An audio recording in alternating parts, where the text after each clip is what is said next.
Bom dia a todos, paz do Senhor Jesus. Hoje, 20 de março, estamos nessa manhã de domingo, gravando mais uma reflexão para o canal, né? Viveras no YouTube. Se inscreva, dê seu like. E essa reflexão é complexa, mas foi a que venceu na enquete durante o meio da semana, e vamos falar sobre o homem espiritual. Vamos ter por base Romanos 8:1, a palavra de Deus nos diz assim: portanto, agora nenhuma condenação há para os que estão em Cristo Jesus, que do mundo segundo a carne, mas segundo o Espírito. O homem espiritual, ele é tudo que o homem carnal não faz. O homem carnal tem muito mais adjetivos do que o homem espiritual. Na antropologia, o homem é dotado de alma que é alimentada ou pela carne, pelo pecado da carne, ou ela é alimentada pelas questões espirituais, pelas coisas do espírito. Existe coração, que é o conceito mais amplo de todas as facetas que há no ser humano, e quando a Bíblia fala acerca de coração, ela está nos remetindo à vida. Quase todas as vezes que a Bíblia fala sobre coração, ela está referenciando acerca da vida, da vida como um todo. Fala de mente, que quando fala de mente, fala da questão da onde está centralizado todo todo entendimento, todo entendimento humano. E o ser humano fala tanto do coração como centro de tudo, e a Bíblia fala da mente, tá? A mente que está centralizada, psique. Tanto é que quando se refere à Bíblia, fala assim: a fé vem pelo ouvir, e eu ouvi a palavra de Deus. Fala do culto racional, a gente apresentar o culto racional a Deus. Então fala de mente. Já a carne é o termo da matéria, a qual está cheia de pecado, a qual está corrupta, e ela não pode ser renovada. Para vocês terem em mente, João 3, quando Jesus foi ter aquele discurso com Nicodemos, e Nicodemos, um dos membros do Sinédrio, queria entender acerca do novo nascimento. Ele pensava que o novo nascimento era na carne, né? Mas como eu posso, homem, sendo já velho, poder nascer de novo? E Jesus disse que a carne é carne, o que é espírito é espírito. E eu te digo uma coisa: necessário vos é nascer de novo. Quando falava daquele novo nascimento, Jesus estava falando do homem espiritual, o homem que nasce da água e do espírito. E tem o espírito. O espírito está relacionado aos nossos aspectos mais elevados. Todos os homens têm espírito.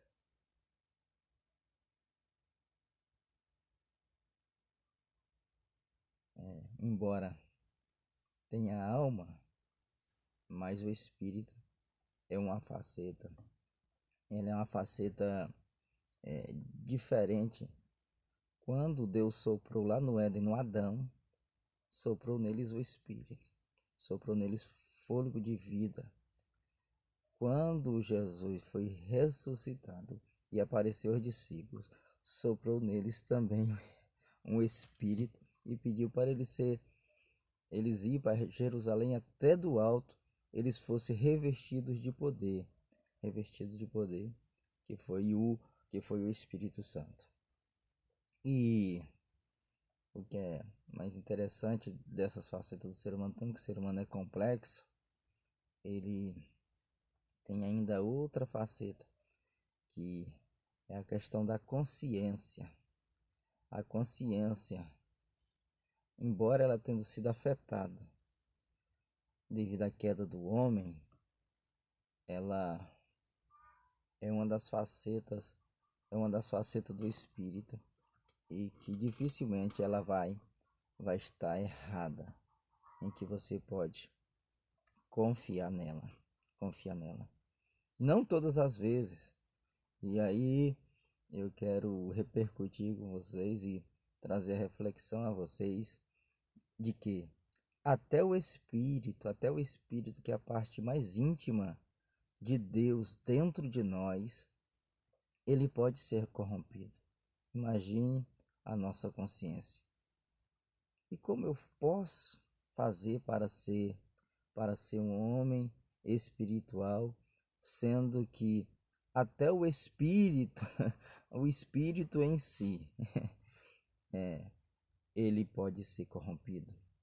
E trago isso na Bíblia, Coríntios, 1 Coríntios 7:1 está falando acerca disso. No 2 Coríntios 7:1. Ora, amados, pois que temos tais promessas, purifiquemo-nos de todas as imundícias da carne e do espírito, aperfeiçoando a santificação no temor de Deus. Então, até o espírito ele pode ser corrompido. E o meu irmão de Jesus, Tiago, lá no Tiago 4, ele fala dos pecados da carne, ele fala dos pecados da alma, e por incrível que pareça, ele fala dos pecados do espírito. O tanto que é complexo essa matéria, né? O tanto que é complexo o ser humano. Só Deus para poder entender, só Deus. E as pessoas, quando olham em nós, eles dão logo um estereotipo, eles criam logo uma situação. Mas eu quero falar para você nessa manhã que Deus, quando olha em nós, ele vê o sacrifício de Cristo, ele vê o sacrifício do seu filho, para que na queda do homem lá no Éden pudesse restituir nós. Ele vê em nós, ele dá aquele diagnóstico e vê em nós a necessidade que temos dele e nele a cada manhã, a cada dia. E como é que eu posso fazer para ser um homem espiritual? Em primeiro lugar, se chegar a Deus. O homem espiritual, ele é o homem à frente do seu tempo. Vou dar um exemplo. Albert Einstein, na sua época, ele era um doido, né? Martin Luther King, na sua época, ele era tido como um doido. Mas hoje, a história conseguiu provar que esses homens de doido não tinham nada. Eles eram pessoas diferenciadas. E eu quero dizer a você essa manhã, o homem espiritual, ele é uma pessoa diferenciada. E o que eu tenho de conselho de Deus para você essa manhã é que a nossa alma ela tem sede de Deus. E não deixamos ela se contaminar com as coisas da carne. Vamos buscar as coisas de cima, as coisas espirituais, porque não há condenação para aqueles que estão em Cristo Jesus, que não andam segundo a carne, mas de acordo com o Espírito. E eu quero dizer a você também essa manhã, que você de você mesmo não consegue ser bom. Por mais que você queira, você não conseguirá ser bom. O exemplo do apóstolo Paulo em Romanos 7, porque eu sei que em mim, na minha carne, não habita bem algum. Com efeito, o querer está em mim, mas não consigo realizar o bem. E miserável homem que eu sou, quem me livrará do corpo desta morte? E aí ele mesmo dá a resposta no versículo de número 25. Dou graças a Deus por Jesus Cristo nosso Senhor, assim que eu mesmo com o entendimento sirvo a lei de Deus, mas com a carne a lei do pecado. Então, o entendimento, o culto racional, o se voltar para Deus, vai fazer com que nós venhamos entender qual seja a boa, agradável e perfeita vontade de Deus em nossas vidas.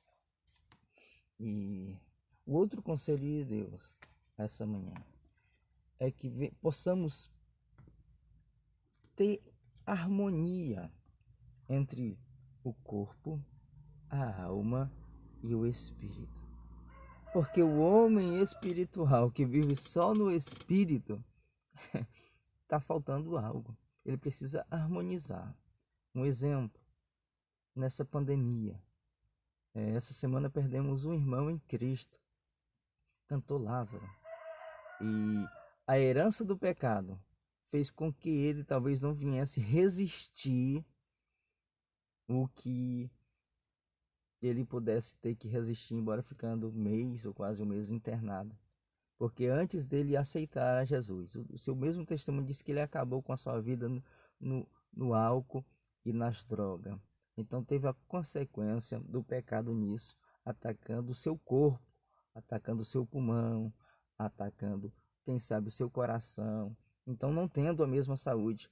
E tem pessoas também que nascem no Evangelho, se cria no Evangelho, conhece a verdade, evolui só o espírito e esquece de cuidar da matéria, a carne. A nossa matéria é o lugar onde habita o espírito, é dentro de nós. Então, temos que ter uma alimentação balanceada, fazer exercício físico, cuidar da nossa mente, do nosso psique, para que o homem espiritual possa encontrar liberdade e dentro desse corpo possa encontrar força para estar batalhando as guerras espirituais e vivendo de maneira equilibrada. A nossa alma, ela é o centro das nossas emoções. Então vamos cuidar da nossa emoção.